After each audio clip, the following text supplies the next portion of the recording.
سب سے زیادہ آیات قرآن میں خامن بیوی کے رشتے کی ہے، سب سے زیادہ، چونکہ یہ رشتہ جتنا عظیم ہے اتنا ہی نازک ہے، ایک بول پہ بنتا ہے، ایک بول پہ ٹوٹ جاتا۔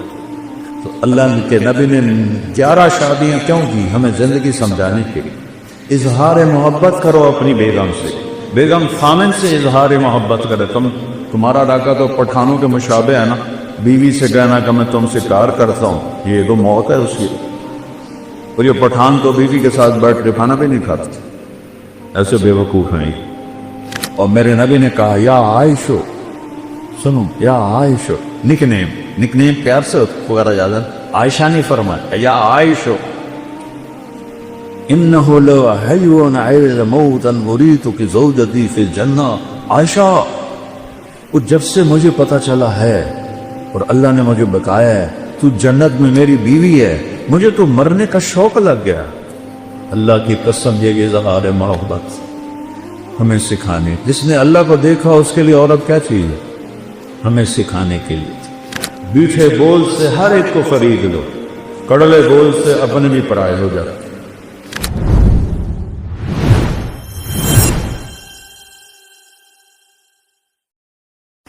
جبریل آئے انسانی شکل، یا رسول اللہ قیامت کب آئے؟ کہ اللہ کے سوا کوئی نہیں جانتا، کوئی نشانی بتا دی۔ تو آپ نے فرمایا، یہ بچیاں غور سے سنیں، آپ نے فرمایا جب بیٹیاں بھی ماؤں کی نافرمان ہو جائیں گی۔ بیٹے تو سرکش ہوتے چلے آئے، بیٹیاں ہمیشہ ساتھ دینے والے ہوتی ہیں، لیکن فرمایا جب بیٹیاں بھی ماؤں کی نافرمان ہو جائیں گی اور عرب کے بچوں اونچی اونچی بلڈنگیں بنائیں گے تو سمجھو کہ نکارے کے چوٹ پڑنے والی۔ قیامت کو کفر سے نہیں جوڑا کہ جب دنیا سے اسلام مٹ جائے گا تو قیامت آئے، اصل تو حقیقت یہ ہے کہ جب دنیا میں کوئی مسلمان نہیں رہے گا قیامت آ جائے گا۔ میرے نبی کہہ رہے ہیں جب ماؤں کو بیٹیاں ذلیل کریں اور بدو لمبے بلڈنگیں بنائیں گے تو قیامت آ جائے گی۔ اور ایک صحابی نے پوچھا کہ باپ کا کیا حق ہے؟ کہ تیرا جنت کا سب سے بڑا دروازہ تیرا باپ ہے، اس کو خوش کر کے دنیا سے بھیجے گا تو وہ مین گیٹ تیرے لیے کھولے گا، اور اگر اسے ناراض کر کے بھیجا تو وہ گیٹ ہمیشہ کے لیے تیرے اوپر بند ہو جائے۔ پوری زندگی سکھائی میرے نبی۔ کہیں تمہاری کتابوں میں یہ لکھا ہوا ہے جو میں آپ بتا رہا ہوں جس سے تم انسان بنو؟ اخلاق اچھے کرو۔ شادی شدہ حضرات بیٹھیں، خواتین بھی مت، ایک دوسرے سے حسن سلوک کرو، ایک دوسرے کو برداشت کرو۔ زندگی برداشت سے بنتی ہے، چیزوں سے نہیں۔ دو واقعے اوپر نیچے میرے ساتھ پیش ہے۔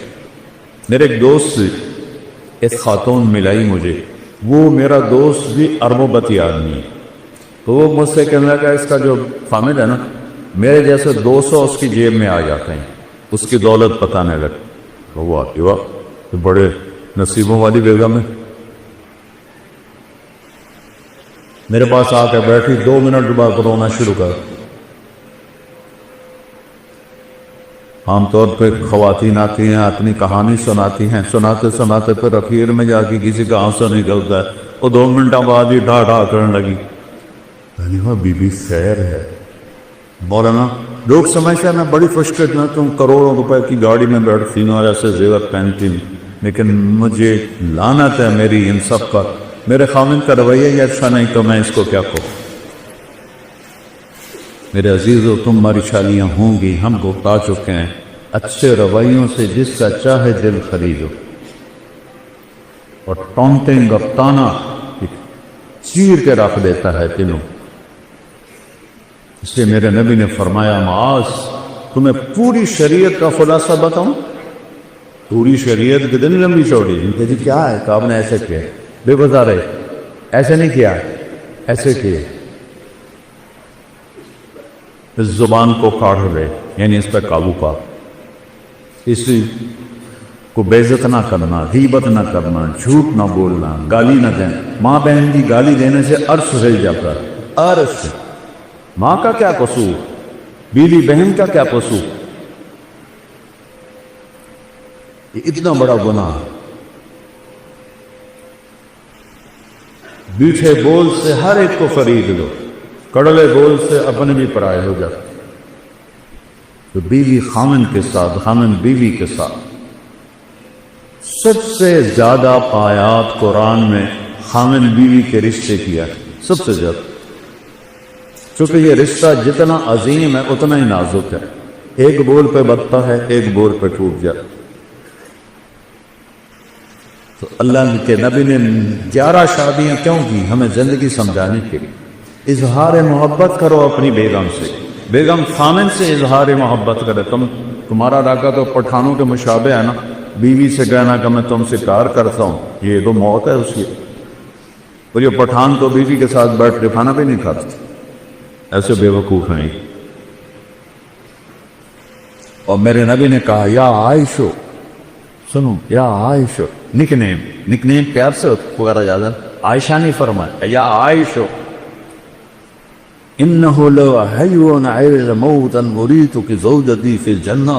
عائشہ، وہ جب سے مجھے پتا چلا ہے اور اللہ نے مجھے بتایا ہے تو جنت میں میری بیوی ہے، مجھے تو مرنے کا شوق لگ گیا۔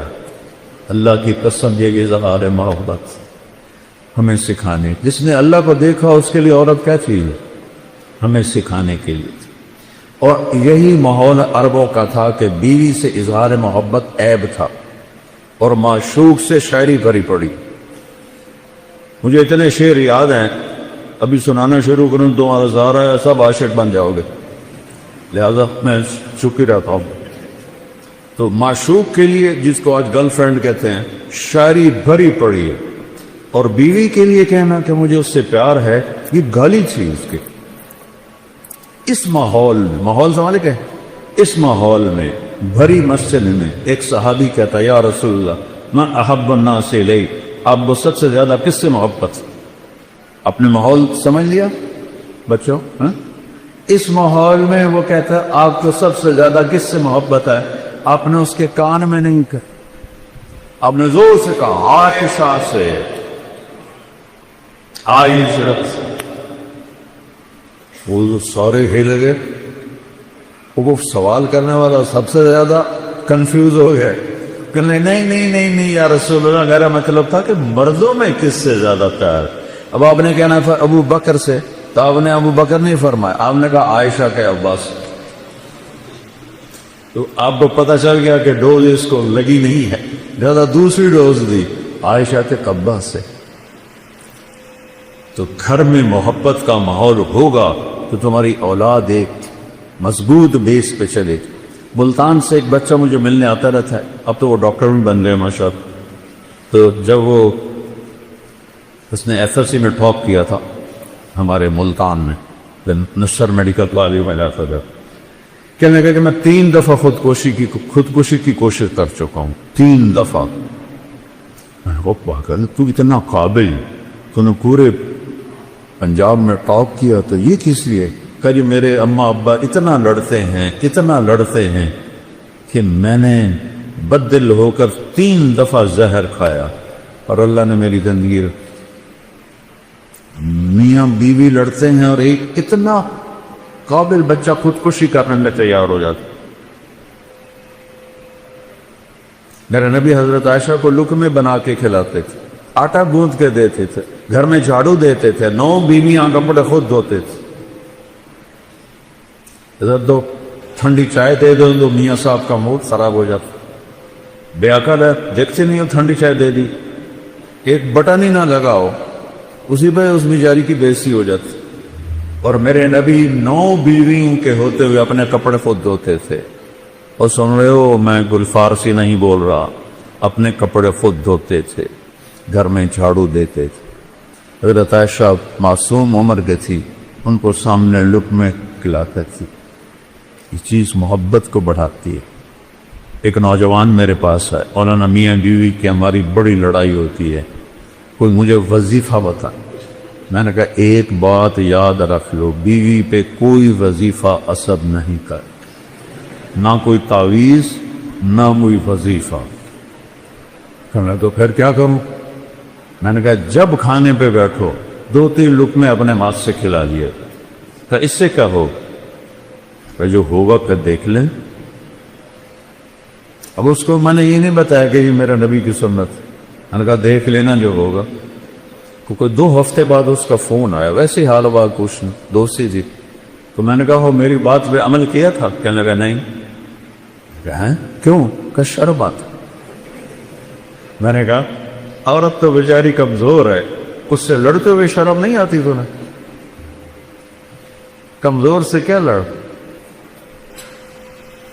اور جو میں کہہ رہا ہوں وہ اس میں تمہیں شرم ہے؟ چل دوپہر کا کھانے کا وقت تھا، میں نے کہا اس کو یہ کر اور پھر مجھے بتا. 2 گھنٹے بعد اس کا فون آیا، مولانا صاحب میں نے ایک لقمہ توڑا اور اس کے منہ میں ڈالا. تو اس کا ریئیکشن یہ تھا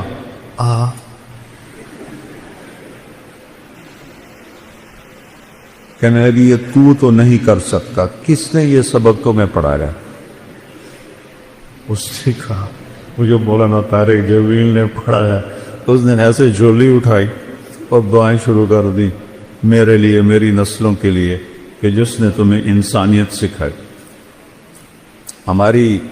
میری کاسٹ راجپوت چوہان ہے، ہمارے ایک شاخ ہے راجپوت رانگڑ، غصہ زیادہ عقل تھوڑی. تو ہماری جماعت میں ایک وہ رانگڑ بھی چلتے تھے. تو ایک دفعہ میں نے ان کے گھر فون کیا تو وہ خود نہیں تھے. میں نے کہا کدھر ہیں؟ صدیق صاحب. کہا جی وہ باہر ہے. میں نے کہا ایسا بتا دینا کہ طارق جمیل کا فون تھا. تھوڑی دیر کے بعد وہ صدیق صاحب آ گئے. مولانا آج تو کمال ہو گیا. میں نے کہا کیا ہوا؟ کہ میں گھر آیا تو میری بیگم کہنے لگی وہ تھارے مولوی کا فون آیا تھا. میں نے کہا کون سا مولوی؟ کہ وہی جس نے تمہیں رنگڑ سے انسان بنا دیا. وہ کہنے لگے میں نے کہا میں پہلے انسان نہیں تھا؟ کہنے کہ نہیں. میں نے کہا کیوں؟ کہا بول تیں اور میری شادی کتنے سال ہو گئے؟ تو کہنے لگے میں نے کہا 27 سال. کہنے لگی 27 سال میں ایک دفعہ ہنس کے بولا ہے میرے ساتھ؟ ایک دفعہ کی قسم کھا رہے. 27 سال میں ایک دفعہ کبھی ہنس کے بولا ہے؟ کہنے کہ میں سر کو جانے لگا. کہ جب سے تو اس مولوی کے گیل کا کیا ساتھ، جب سے تو اس مولوی کے گیل لگا ہے تو مسکرا کے بولتا ہے، مسکرا کے ملتا ہے. اس سے پہلے تو میرا رنگڑ ہی تھا، انسان کہاں تھا. تو میرے بچوں یہ میں نبی کی زندگی بتا رہا ہوں کیونکہ شادی شدہ بھی بیٹھی ہیں، آپ سب کی ہونے والی ہے اور یہ بچیاں بھی سن رہی ہیں، کچھ بیگمات شادی شدہ بھی ہیں. یہ میرے نبی کی ایک پاکیزہ زندگی ہے. پھر آخری بات کہتا ہوں، اگر کہیں گناہ ہو جائے تو پریشانی کی بات نہیں ہے، توبہ کر لو معاف ہو جائے گا. بڑے سے بڑا گناہ توبہ کرو معاف ہو جائے. تو جب کبھی غلطی تو اس کو توبہ کرو، کلمہ معاف کرو. تو تیسری بات فرمائی اخلاق اچھے کر، اور چوتھی آخری بات فرمائی عفتن فی طعمتن، حلال کھاؤ حرام نہ کھاؤ. حلال کھاؤ حرام نہ کھاؤ. حرام سے مرائیاں سور نہیں ہے. کمائی حرام یا کمائی حلال. ایک شراب پی رہا ہے حرام ہو، ایک نشہ پی رہا ہے حرام ہو. تو رزق حلال کماؤ، سچ بولو، دھوکہ نہ دو، اخلاق اچھے کرو، رزق حلال ہو، اگر جنت کی چابی مجھ سے لے. اتنا چھوٹا سلیبس کہیں دیکھا ہے؟ کیا مشکل. اس لیے ہم کہتے ہیں کہ تبلیغ میں وقت لگاؤ. اس سے انشاءاللہ جیسے آپ یہاں پڑھ رہے ہیں وقت لگا رہے ہیں، تبلیغ میں وقت لگاؤ، آپ کو انشاءاللہ انسانیت سمجھ میں آئے گی. قرآن سیکھو، میرے نبی کی سیرت پڑھو تاکہ آپ ایک اچھے مسلمان بن سکیں. ہماری یہ مکس گیدرنگ کوئی شرن جائز نہیں ہے. ایک حکمرانوں کی غفلت بھی ہے، جرم بھی ہے، گناہ بھی ہے. جبکہ اسباب ہیں کہ بچیوں کے لیے الگ کالج بن سکتے ہیں، لڑکوں کے لیے الگ کالج بن سکتے ہیں، لیکن یہ آنکھوں پہ پٹی ہے، اندھے ہیں، یہ سب پکڑ جائے گی قیامت. آگ اور پیٹرول کو قریب رکھ کے کہو کہ آگ نہیں لگنی چاہیے، آگ نہیں لگنی چاہیے، یہ کیسے ہو سکتا ہے؟ اب ایک زمانہ سوشل میڈیا، ہمارے زمانے گورنمنٹ کالج میں لڑکیاں تھیں لیکن سب لڑکیاں پورے حجاب کے ساتھ، کوئی ننگے سر لڑکی، مجھے یاد نہیں میں 2 سال پڑھا ہوں، کوئی جین کوئی نہیں، کوئی شرٹ کوئی، اور ایک الگ انکلیو رہتا تھا جہاں صرف لڑکیاں بیٹھتی تھیں، ہم لڑکے پیچھے بیٹھتے تھے، اب سارے مکس بیٹھے ہوتے۔ میں لمز گیا بیان کرنے تو لڑکے لڑکیاں ایسے کندھے ملا کے بیٹھے ہوئے تھے۔ سید انور بھی ساتھ تھا، اس نے ایسے دیکھا کہ میں تو نہیں اندر جاتا، میں نے کہا تھا ان کو جہنم سے کون نکالے گا، تو بڑا ملا بن رہا ہے، چل بات کر ان سے، وہ کوئی بات کریں گے تو کسی کو سمجھ میں آئے گی۔ اب اسی لمز میں پردہ دار بچیوں میں جاتا ہوں کو سینکڑوں کی تعداد میں ہوتی، داڑھی والے لڑکے ہوتے ہیں، تو خمیر تو ایمان کا ہے ماحول نہیں میں، تو بچوں آؤ ہمارا سرمایہ اور خوش قسمت ملک ہے پاکستان، سب سے زیادہ نوجوانوں کی آبادی پاکستان کے پاس، میں 100 کے قریب ملکوں میں پھرا ہوں، سب سے زیادہ نوجوان آبادی ہمارے پاس، تھوڑا سا ٹریک پہ آ جائے تو آپ ہمارے ملک کا ایٹم بم، نیوکلیر پاور ہمارا ایٹم بم نہیں، ہمارا ایٹم بم یہ بچے بچی ہیں۔ تو اللہ، میں نے آپ معافی چاہتا ہوں میرا بیان لمبا ہو گیا، لیکن وہ مجھے میر تقی میر کا ایک شعر یاد آ گیا تو اس لیے میں نے تھوڑا سا وقت لے لیا۔ احباب جمع ہے میر، احباب جمع ہے میر، حال دل کہہ لے، پھر التفات دوستا رہے نہ رہے۔ میں نے کون سا بار بار ہزارہ یونیورسٹی میں آتا ہے، اس لیے میرا جی چاہا کہ میں اپنا دل کھول کے رکھ دوں، آگے جو چاہے اس پہ عمل کرنا تو اس کا نصیب ہے، نہیں اس غفلت سے نکلنا چاہتا بد نصیبی ہے۔ تو اللہ آپ کو ایسا مقام دے۔ میں ہمیشہ یونیورسٹیوں میں کہتا ہوں کہ تم باہر کی ڈگری پر فخر نہ کرو، باہر والے تمہارے پاس آ کر تمہاری ڈگری پر فخر کر، علم میں آزاد ہو جاؤ۔ علم تو کسی کی وراثت نہیں ہے، کوئی چین والوں نے انگریزی سیکھی، جاپان والوں نے انگریزی سیکھی، کوریا والوں نے انگریزی سیکھی، وہ کیوں اوپر چل گئے؟ ہم کیوں انگریزی بول کے فخر محسوس کرتے؟ غلامی 100 سال اللہ نیت کرتا نا سارے بچے۔ اچھا، اور آخری بات ہے، میں نے کالج لائف گزاری ہے، آپس میں لڑائیاں جھگڑے بات چیت بند، یہ عام چیز ہے، کامن چیز ہے، اور آپ کا تو بہت بڑا عدد ہے ماشاءاللہ۔ کوئی کسی سے لڑا ہوا ہو یا لڑی ہوئی ہو، صلح کر دینا، اللہ کو معاف کرنا بہت پسند۔ کسی استاد کی بےعزتی یا دل آزاری آپ کے ذریعے سے ہوئی ہو، ان پہ تو پاؤں پکڑ کے معافی مانگی کہ آپ میرے باپ ہیں، میرے روحانی باپ، اور آپ سب آپس میں اگر کوئی رنجش ہے صلح۔ اور ماشاءاللہ یہاں شکر ہے وہ فرقہ واریت کی ایسی بات نہیں، پنجاب میں آگ لگی ہوئی ہے، میں بریلوی ہوں، میں دیوبندی ہوں، میں شیعہ ہوں، اہل حدیث ہوں، یہ سب غلاظت کے کرے ہوئے بول ہیں۔ پاخانے میں اتنی بو نہیں جتنی ان لفظوں میں بو ہے۔ امتی بن کے رہو، مسلم بن کے رہو، اللہ نے ہمارا نام مسلم رکھا۔